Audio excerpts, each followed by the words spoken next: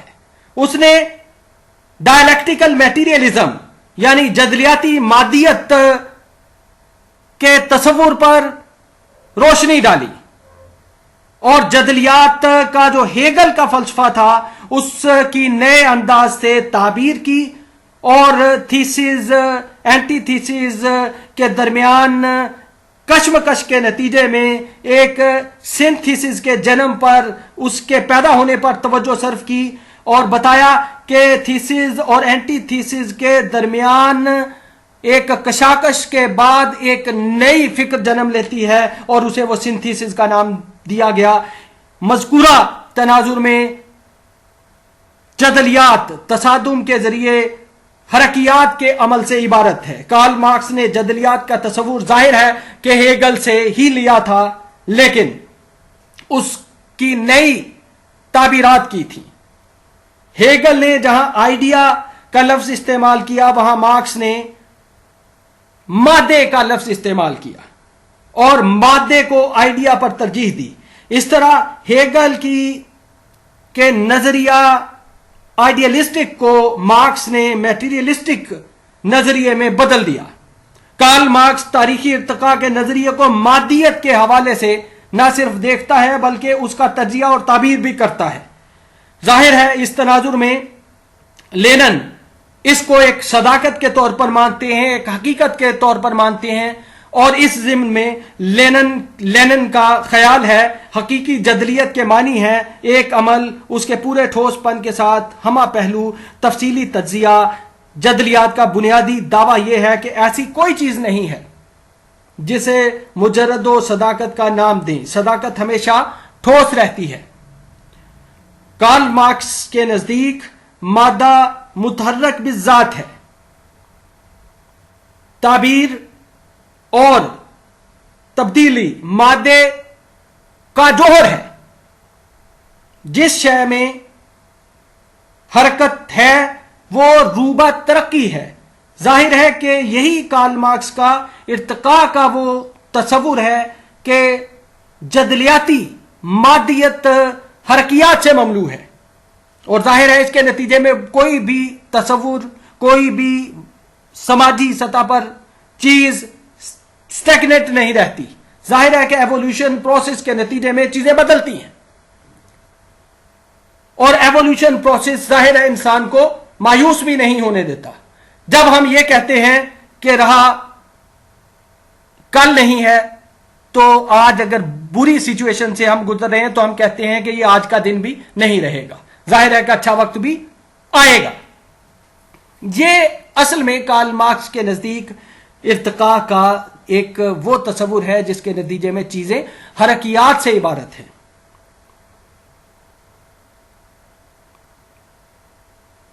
یہی وجہ ہے کہ حال ماضی سے اور مستقبل حال سے کہیں زیادہ ارتقاء سے مملو ہے.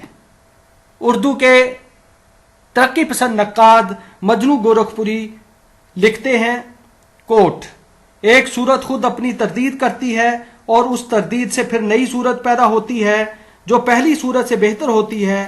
گویا مثبت سے منفی اور منفی سے نیا مثبت وجود میں آتا ہے اور اس مثلثی حرکت کا سلسلہ کہیں ختم نہیں ہوتا. حرکت مادی ایک مسلسل اور غیر متناہی ارتقائی تواریخ ہے. انکوٹ. فی الاصل کارل مارکس نے مادیت پر غیر معمولی استقرار کر کے متداول اور مقبول عام فلسفیانہ تصورات کے خلاف نہ صرف صدائے احتجاج بلند کی بلکہ ان کو یکسر رد کر دیا. انہیں تصوریت، عینیت، ماورائیت اور داخلیت کے حامل قرار دے کر رد کر دیا. کارل مارکس نے تاریخ، کلچر اور تہذیب کی مادی ارتقاء کی روشنی میں تعبیرات کی ہیں. اس نے بشریاتی تاریخ کا سائنسی نہج پر بغور مطالعہ کیا تھا اور یہ بتایا تھا کہ کس طرح مختلف نظام ہائے فکر اور معاشرے